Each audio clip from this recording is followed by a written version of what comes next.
মেয়েকে স্কুলে দিয়ে এসে এখন এই রুটি তরকারি খাচ্ছি। ছোটো মেয়ে হাফ খেয়ে রেখে দিয়েছে, পুরো খাইনি। ও রাতে রুটি আর আমি একটা রুটি নিয়ে নিয়েছি। তো 12:30 বাজে, এখন এই রুটি খাচ্ছি। ভাত কখন হবে জানি না। শুধু ভাত করেছিলাম, একটা আলু সেদ্ধ দিয়েছিলাম, বড় মেয়ে খেয়ে চলে গেছে। ও রুটি তরকারি নিয়ে গেছে টিফিনে, আর আমি এখন খাচ্ছি।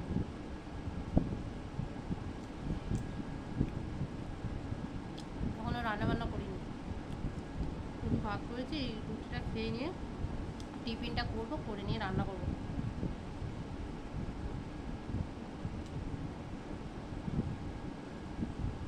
মগলাটা সেরকম ঝাল নেই।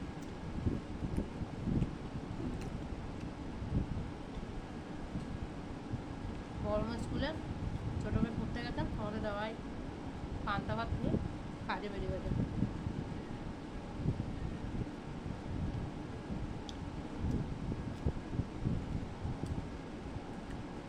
তো খাওয়া দাওয়াটা করে নি, আমার রান্না আছে।